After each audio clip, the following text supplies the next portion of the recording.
Hello friends and welcome back to my channel. And I believe this is anti-haul number 4. It's so funny because I just filmed my review and demo of the new Dose of Colors Desi and Katie collab collection. There's some things I have to buy and that was one of them. But there are some things that I don't need to buy and we're going to talk about them today. First and foremost, these anti-haul theme videos were inspired by no other than the Ms. Fabulous Kimberly Clark. Definitely check out her videos and just subscribe because she is a riot.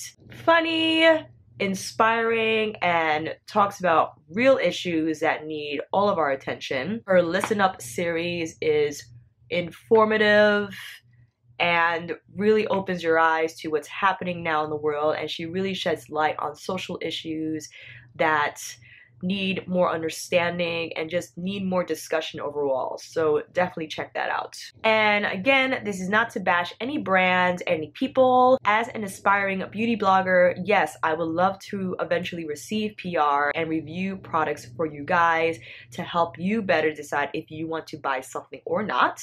Until then, mama's on a limited budget and I can't buy it all, so we're gonna talk about the things that I'm not gonna buy and leave on the shelves. This month is hefty. All the holiday stuff is coming out, all the sneak peeks and okay.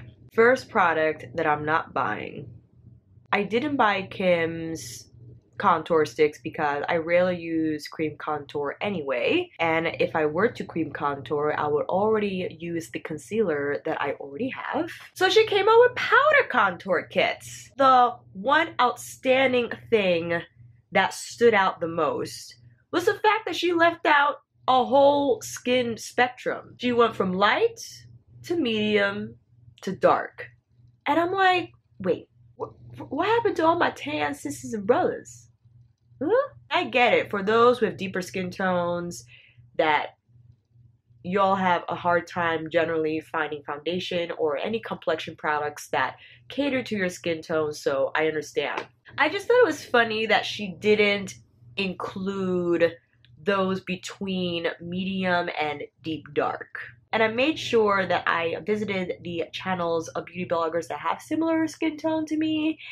And the medium showed up way too ashy and the deep dark was just, it was just too dark and looked muddy. Just from that alone, like, you don't even have my shade, so I'm not even gonna bother. Again, I really don't powder contour. I use bronzer, I use blush, I use highlighter, and that's basically it. And yes, the highlighters look phenomenal, but I feel I have so many highlighters that do a phenomenal job already. And routine wise, I tend to pick from different brands when it comes to my complexion. Something separately for my highlighter, I use something separately for my bronzer, and if I were to do powder contour, I will probably choose something separate for that. And that's just how I roll. Yes, it makes it convenient to travel with if you have all your powders in one palette, but generally I just take it all with me in separate compacts. Will I change my mind if another powder contour kit came along? Sure. There's Kat Von D's powder contour kit, but again, I feel like I rarely powder contour anyway, that I don't see a need for that either. So because of my routine and what I use and don't use, I will not be buying her powder contour products. Now we have the Too Faced Golden Chocolate. Their new shimmer palettes that I believe I saw some sneak peeks on, I forgot. I think it was Trend Mood, and it was on Jackie Aina's arm, or Jackie Aina was showing the palette, that even though the majority of it was shimmer, they had like 2 or 3 matte shades for transition. Listen, I have all the chocolate palettes. I have all of them. And I feel like a doofus because I rarely use them, and that was when I was just starting my makeup craze and I wanted to buy it all.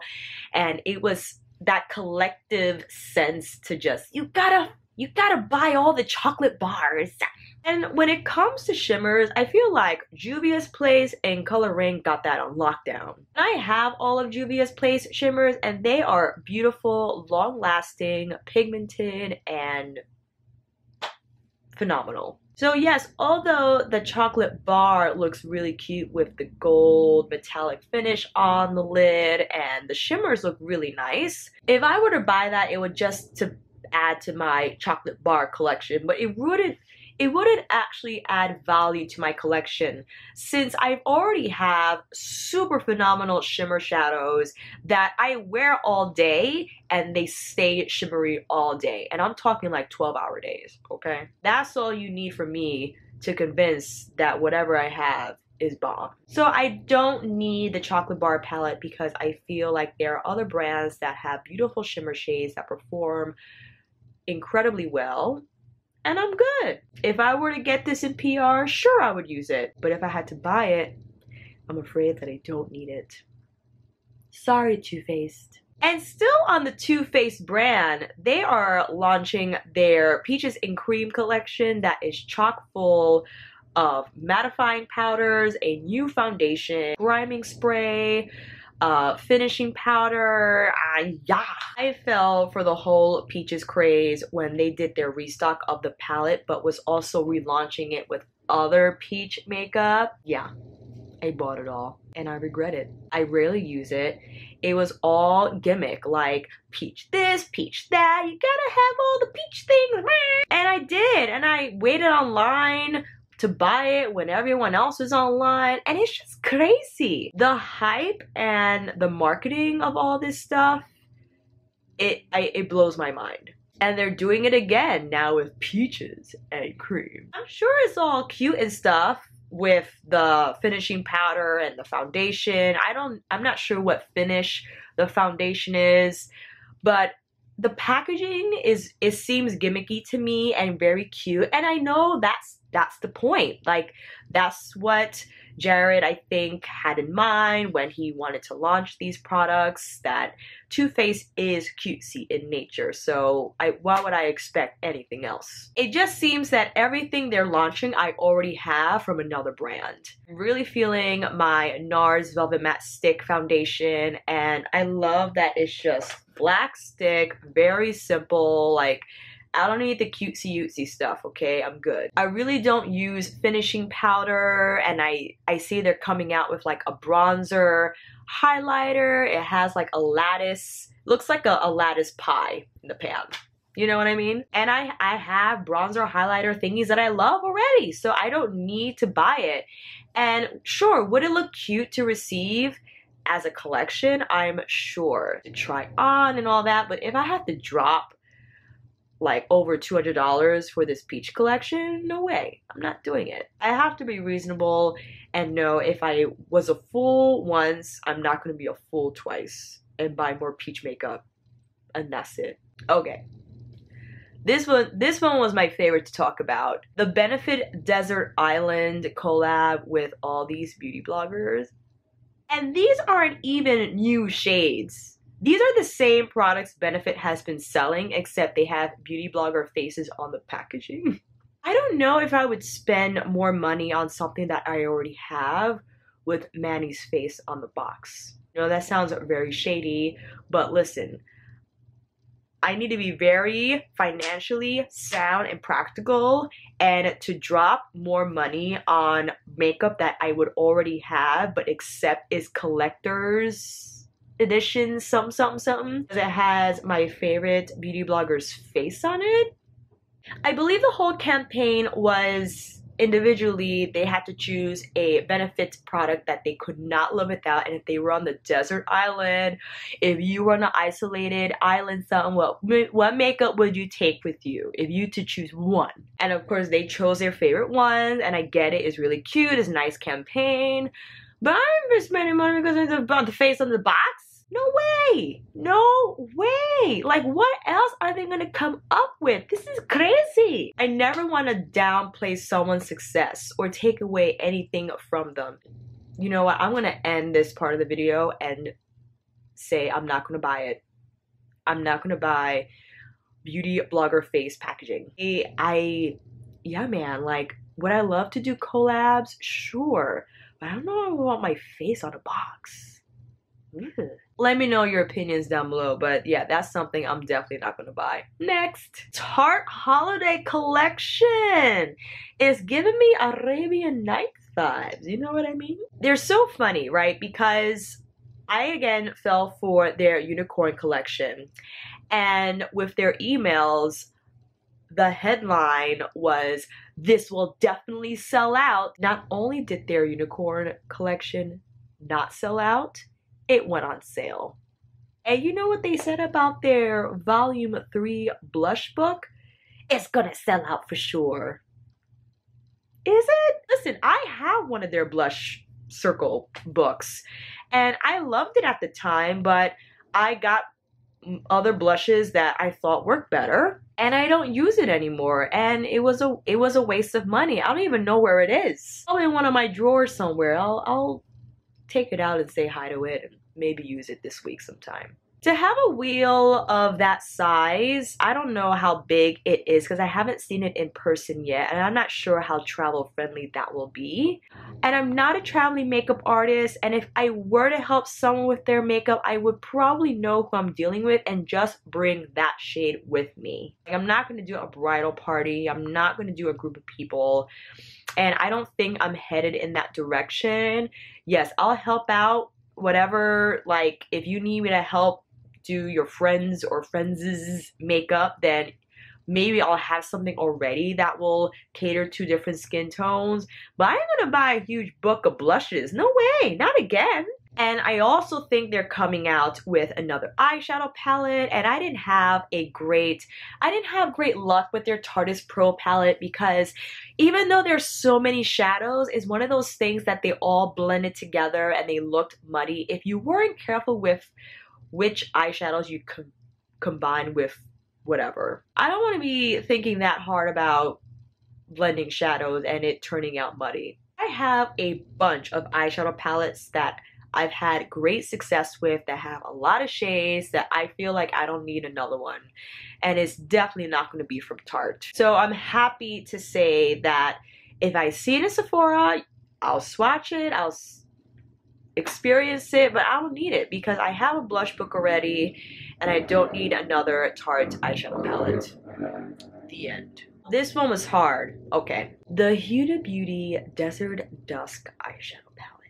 This one was hard because this has all of the shades that I love. But if you heard what I just said, I already have these shades. And sure, it's appealing if you saw her feed. She's like in the desert with this metallic dress on and it's blowing in the wind. And her eye look is like purple and metallic, you know, kind of like mine. And it's just all a marketing ploy to seduce you in thinking that, don't you want to look like this? Like Huda? And sure, maybe. And I wasn't crazy about the textured eyeshadows that she had in her first palette. It was tough to work with. You had to use your finger or else you weren't going to get anything on that lid. And I believe this launch has different finishes. So you have the mattes and then you have shimmers, glitter pan, and another finish. I'm not quite sure. I don't know, man. When it gets in store, just tell me right now. I don't need it. I don't know, man. Like, again, these are all beautiful shades, but I really should not be needing this. When I look at her palette and then I look at my Colourpop palette, like, okay. We got that purple, we got that like salmon color, we have it. And those shimmer shades that I'm sure are beautiful, I'm positive that I might have similar shimmers and duochrome finishes somewhere in my collection. I have the Natasha Denona palette, and if that ish ain't in there. Ooh, and Natasha's coming out with the Lila palette, which I think is an edited version of the Desert Dusk.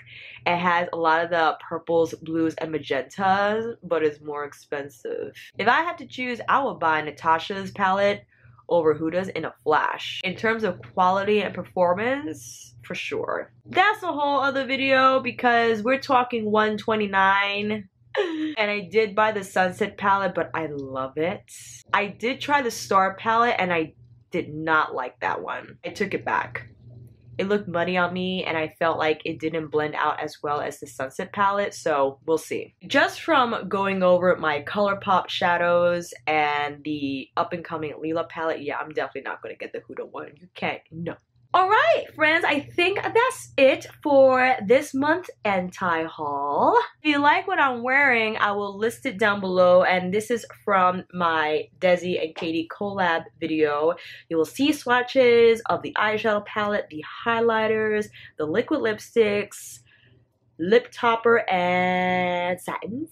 And please let me know your thoughts down below if there's anything you were thinking about not buying and your reasons. Or if there was anything on this list that you did buy, let me know how you like it. This is all just opinion, and again, just an opportunity for me to reason with myself and not buy everything that launches every 30 seconds. I'm fully aware that I love makeup and I still buy makeup, but I'm more selective in what I buy and will make sure it's going to be something that I use often.